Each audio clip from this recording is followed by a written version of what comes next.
ஒரு ஊரில் ஒரு தாத்தாவும் பாட்டியும் இருந்தாங்களாம். இந்த வயசுலையும் தாத்தா காட்டுக்கு போய் விறகு வெட்டி அதை சந்தையில் விற்று அதில் வர்ற காசில் வாழ்ந்துட்டு வந்தாங்களாம். ஒரு நாள் தாத்தா விறகு வெட்டிட்டு பசிக்குதுன்னு சாப்பிட உட்காந்தாரு. பாட்டி அவருக்கு கேப்பக்களி வச்சு விட்டுருந்தாங்க. களியை எடுக்கும் போது கை தவறி கீழே விழுந்து குடுகுடுன்னு ஓடிடுச்சு. பாவம் தாத்தா, நடக்கவே முடியாது. ஆனால் களியை துரத்திட்டு ஓடினார். ஓடி போன களி ஒரு பொந்துக்குள்ளே போய் விழுந்துடுச்சு. அது எலி பொந்து போல் இருந்துச்சு. இனி சாப்பாட்டுக்கு என்ன பண்ணுறதுன்னு தாத்தா அங்கேயே உட்காந்துட்டாரு. கொஞ்ச நேரத்தில் ஒரு அழகான எலி வந்து, தாத்தா ரொம்ப தேங்க்ஸ் அப்படின்னு சொல்லிச்சான். தாத்தா, அட எலி பேசுதே அப்படின்னு பார்த்துட்டு, நீயாவது நல்லா சாப்பிடு அப்படின்னு சொன்னாரா.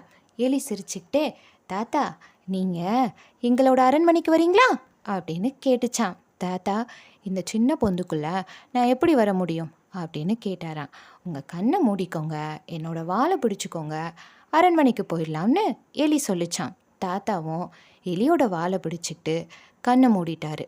எங்கேயோ பறக்கிற மாதிரி இருந்துச்சு. கொஞ்ச நேரத்தில் வாங்க தாத்தா அப்படின்னு ஒரு சத்தம். கண்ணை திறந்து பார்த்தா அது எலிகளோட அரண்மனை.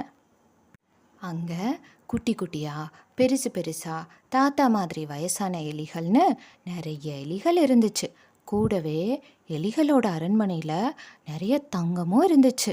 அரண்மனைக்கு வந்த தாத்தாக்கு விருந்து கொடுக்கணும்னு சில எலிகள் சமைக்க போச்சு. சில எலிகள் அதுக்கு ஹெல்ப் பண்ணுச்சு.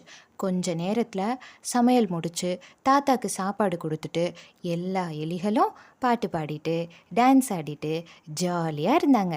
தாத்தாவும் அதை பார்த்துக்கிட்டே ஜாலியாக சாப்பிட்டாரு. சாப்பிட்டு முடிச்சதுக்கப்புறம் ராஜா மாதிரி ஒரு எலி வந்து மூட்டை நிறைய தங்கத்தை தாத்தாக்கு கொடுத்துச்சு.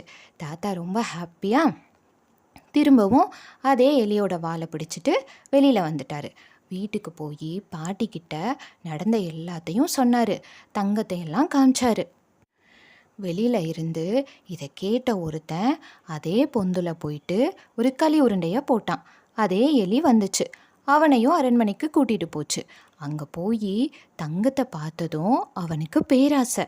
ஒரு மூட்டை தங்கம் மட்டும் போதாது, எல்லா தங்கத்தையும் எடுக்கணும்னு பிளான் போட்டு சாப்பாடு கொடுக்க எலி வரும்போது மியாவ் அப்படின்னு கத்துனான். பயத்தில் எல்லா எலியும் தெரிச்சு ஓடிடுச்சு. கொஞ்ச நேரத்தில் அரண்மனையில் ஒரு எலி கூட இல்லை. இவன் எல்லா தங்கமும் எனக்கு தான் அப்படின்னு எடுத்துக்கிட்டான். ஆனால் அங்கேருந்து வெளியில் போகிறதுக்கு வழி தெரியலை. நேரம் ஆக ஆக அரண்மனைக்குள்ளே இருட்டிடுச்சு. கத்தி பார்த்தான், அழுது பார்த்தான், யாருமே வரல. இன்னும் கூட அவனை காணோன்னு தேடிட்டு இருக்காங்களாம். ஸோ பேராசைப்பட்டா நாமளும் காணாமல் போயிடுவோம்.